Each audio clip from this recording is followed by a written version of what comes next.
Hello good morning everyone. म चाहिँ आज भोलि भन्दा पनि थुप्रै दिन भइसक्यो गाउँ आएको। अनि गाउँमा चाहिँ हेर्न सक्नुहुन्छ कति राम्रो हरियाली जङ्गल, दसैँ लागेर काँसहरू फुलिरहेको छ, देख्न सक्नुहुन्छ गाइज।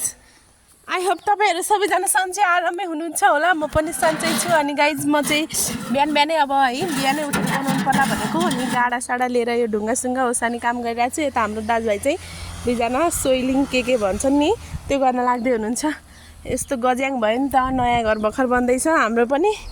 अनि हाम्रो चाहिँ यो ठ्याक्कै घर अगाडिको यो जेब्रा बनाइदिनु भएको कि यहाँनिर गाइज है, यस्तो थुप्रो छ।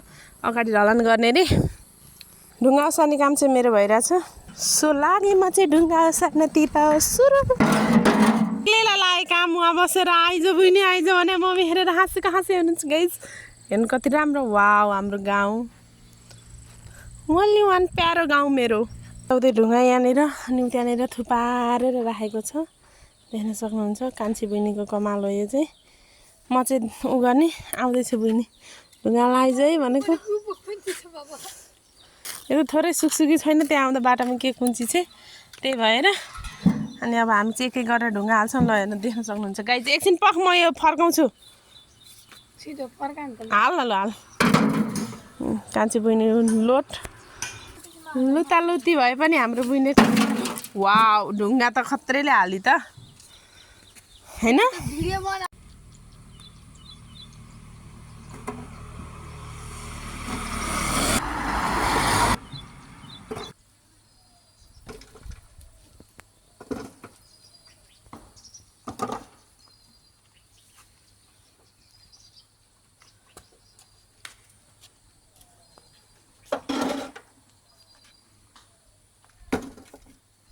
ल हेर्न सक्नुहुन्छ गाइज, हाम्रो चाहिँ यो एकदम ठुली दिदीले बलवान दिदीले ढुङ्गा बोकिरहनु भएको छ। उही वान तुलसा मिस, उही वान तुलसा मिस।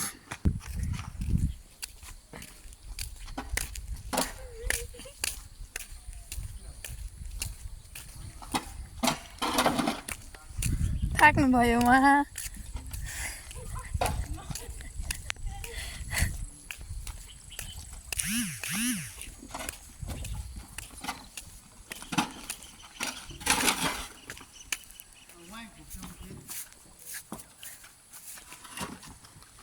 हेर यहाँ काम सबै गिरिल ठोक्नलाई मान्छे आउने हुनुहुन्छ भित्र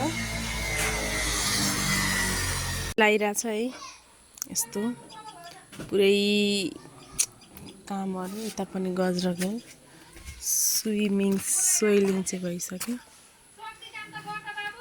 हिजो मजाले मैले सबै बाहिर गोबर माटोले चाहिँ सक्नुहुन्छ पोतिसकेको थिएँ।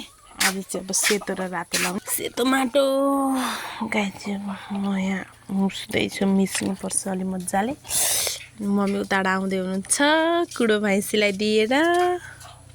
एउटा भाइमा मलाई कराइरहन्छ, यहाँ मेरो भैँसीले हेरिरहेछ। छिर्दै हो सुभाष भाइ। यता यति पोती पोत्दै हो गाइज। सेतो सेतो माटोले चाहिँ लिपिसक्यो। अनि डाइनिङ पोस्ट पास भइसकेको थियो। अब यहीँ बाहिरै राखेर भने पनि हामी खाना खानेछौँ गाइज। अनि रातो माटोले चाहिँ यहाँनिर पोत्नै बाँकी छ घर। मम्मी त्यहाँ खाना लिएर बसिरहनु भयो। अनि म चाहिँ भर्खर हात मुख धोएँ। लुगा त देख्न सक्नुहुन्छ यस्तो भइरहेछ है, के गर्नु गाइज यस्तै छ। यहाँ चाहिँ मिलाउँदै हुनुहुन्छ हाम्रो दाजुहरूले। अनि जे होस् टल्किनी बनाइछ मेरो कान्छी बहिनीले। ठिक छ गाइज, ओके अब हामी खाना खान्छौँ गाइज। रेडी भइसक्यो। उताबाट मम्मी भात पस्किँदै दिँदै देश दाइले सुरु गरिसक्नुभयो। ल खाना खाएर भनिदिनु दाजु कस्तो छ, कस्तो बनेछ। आमा नाटक भन्छ हेर्नु गाइज, देख्न सक्नुहुन्छ। भिडियो बनाउने तर उनै छैन।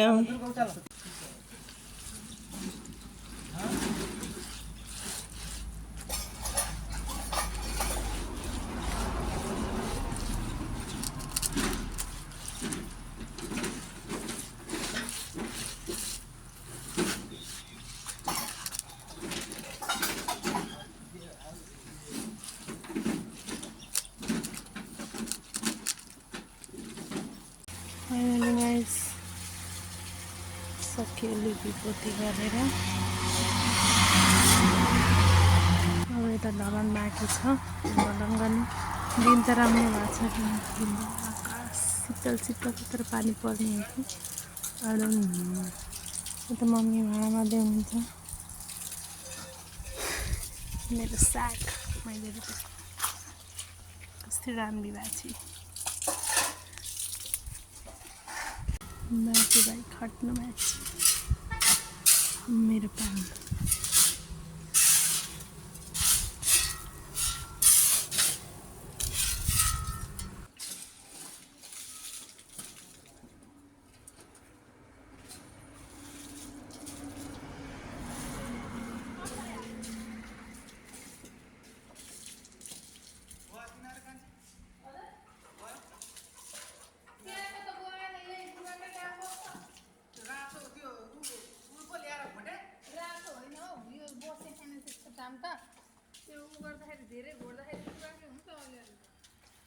तँलाई मैले उस्तै हेर्ने हो राम्रो सफा कपडा त्यो पोत्या कपडा ल्याएर पुग्यो भने यो होइन यो त सफा कपडा हो पोत्या अर्को छ अलि सर पुस्न यस्तै हो क्या दाँतेमा घोर्दा हेर्नु नि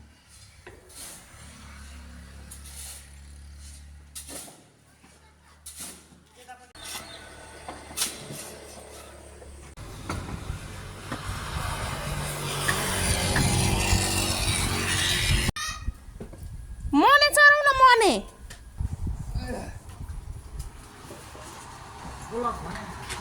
बिस्तारले ए मने मने हिरो उहाँनिर लएर चराउ त्यहाँ डोरी छ डोरीमा लगेर बाँधेर चराउँछ उहाँनिर डोरी छ डोरीमा लएर यो जता जता हिँडाइ चराउ तिम्रो काम केही छैन मोबाइल धेरै हेऱ्यौ के भयो त अनि घाम चर्क्यो नि मेरो मनेलाई नि त घाम हुन्छ नि भाइ त्यही गरे एउटा बाबुमा बाँधेर आइज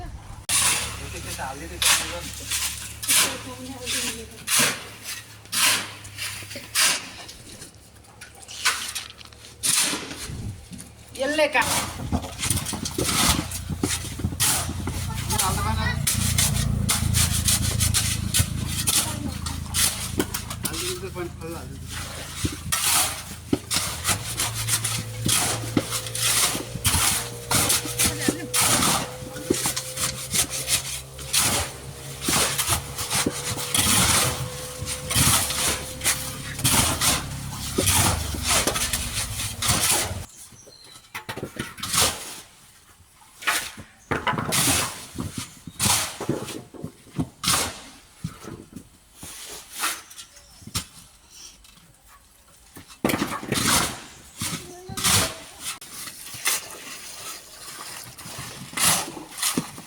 कति ठुलो पानी परेर त्यति बाँकी थियो ढलान पानी यत्रो जमेर प्रभु लास्टै ठुलो पानी पर्यो फेरि पर्यो चाहिँ वायरिङ भइरहेको थियो हाम्रो चाहिँ घरमा भर्खर आज चाहिँ ठाउँ ठाउँमा त्यतिकै छ फिक्स गर्न सक्नु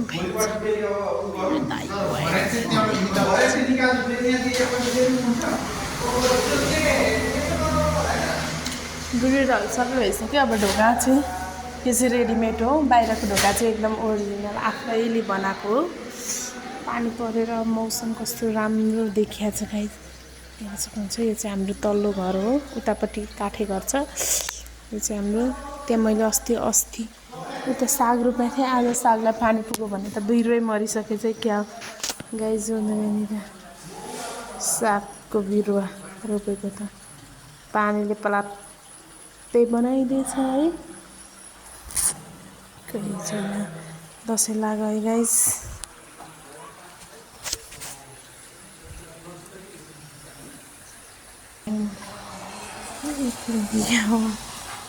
बत्ती फिट गर्न लाग्यो हुन्छ दाइले चाहिँ ढोका त्यहाँनिर छ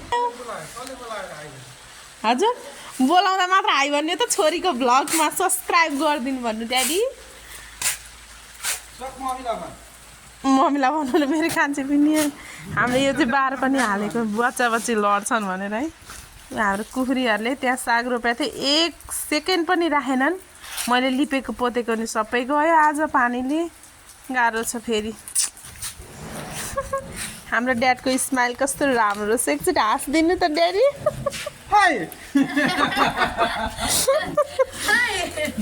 यति मेहनतले हो यहाँबाट यति ठुलो धारो झर्छ नि गाइस यहाँनिर ठ्याक्कै अनि यताबाट बलुवा बगाएर भर्खर बन्दै त्यो माटोबाट यहाँनिर यो कुखुराहरूले भुतुल्को खेलेर यहाँ साग कति मजाको भएको थियो कि यो वरिपरि यिनीहरूले त केही राखेनन् के राक्षसै हुन् नि कुखुराहरू त यिनीहरूको पनि भोलि न्वारान हुँदैछ हेर्नु गाइज त्यो भाले यो भाले पाले पालो गर्दै हुन्छ नि यिनीहरूको न्वारान त्यो मेरो मनी हेर्नु त गाइज मनी हाम्रो भैँसी पाडो मम्मी उहाँबाट हेर्दै हुनुहुन्छ घाँस झार्दै आउनु भएको उहाँहरू मम्मीले त के पहिलाको जमाना जस्तरी सल्ले बेरेर है अनि त्यो चाहिँ आफ्नो सेफ्टी हो गाइज है फोहोर नलागोस् भनेर त्यहाँ घाँस झार्नु जाँदाखेरि अनि म्याउ चाहिँ रुख चाहिँ ठुलो भएको छ तर त्यति फलेको छैन तलको म्याउ एकदम मजाले फलेको तर बुटे मर्यो गाइज के गर्नु कलिलैमा thank you for watching my video अब रात परिसक्यो कति कुराहरू त क्याप्चर गर्नु नि पाएन है सबै ठाउँ मोबाइल बोकेर हिँड्न सकिँदैन गाइस सो सबैजनाले माया गरिदिनु होला मेरो ब्लगमा थुप्रै भइसक्यो तर मलाई बनाउनु पनि आउँदैन होइन फर्स्ट भएर पनि होला अझ हजुरहरूको साथ सपोर्ट मिल्यो भने अझ राम्रो राम्रो भिडियोहरू अपलोड गर्नेछु हस् त धन्यवाद गुड नाइट शुभरात्रि